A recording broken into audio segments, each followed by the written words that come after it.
کار بۆ وازهێنان لە گوناه و تاوان. خاڵی 37 وازهێنان لە گوناهی بچووک. خوشک و برای ڕێزدارم، قەت گوناهی بچووک بە بچووک مەزانە. گوناهە بچووکەکان بزانە گەورە دەبن، بە گەورە تەماشایان کە، بە بچووک لێیان مەڕوانە.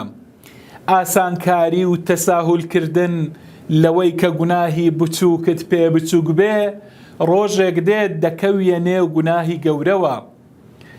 بەڵێ شەیتان دێت وەسوەسە دەخاتە دڵتەوە، دەڵێ دەیدەی ئەم گوناهە بچووکە، ئەمەشیان بچووکە، ئەمەشیان هیچ نییە، دەی تەوبە لەمەشیان مەکە.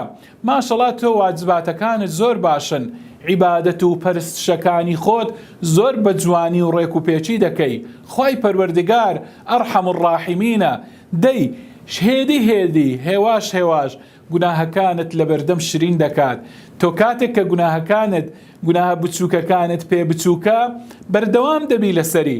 ئەمڕۆ خاڵێکی ڕەش لەسەر دڵت دروست دەبێ و بەیانی خاڵێکی تر، کەلا بەل ڕانە عەلا قولوبهم ما كانوا یەکسیبون.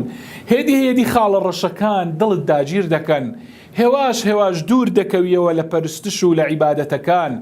بۆیە پێغەمبەری خوا عەلەیهی سەڵات وەسەلام دەفەرمێت ئیاکم ومحقرات الذنوب، کوڕە هەشیار بن گوناهی بچووک نەکەن، چونکە پێغەمبەر صلی الله علیه وسلم لە درێژەی فەرموودەکەدا دەفەرمێت ئەوەی کە گوناهی بچووک دەکات وەک ئەوە وایە کۆمەڵێک بەیەکەوە بچن سەفەرێک بکەن و لە شوێنێک داببەزن، هەر یەکەی ئەوەیان دارێکی بچووک دەینێ و ئەمەیان دارێکی بچووک و ئەوی تریان دارێکی بچووک، بە هەر هەمویان دەینن ئەم دارە بچووکانە کۆ دەکەنەوە و خواردنەکەیان لەسەری لێدەنێن و چێشتەکەیان پێدەگات بەهۆی ئەم دارە بچووکانەوە. اینجا پێغەمبەر صلی الله علیه وسلم دەفەرمێت نمونەی ئەو کەسێک کە گوناهی بچووک دەکات، دواتر گوناهە بچووکەکانی کەڵەکە دەبن و پێی بە هیلاک دەچێت. ئەرێ خۆشەویستان، ئێوە نازانن چیای گەورە هەر لە بەردی بچووک پێک هاتووە، ئاگری گەورە لە زلە شقارتەیەک لە دنکێ شقارتە پەیدا دەبێت.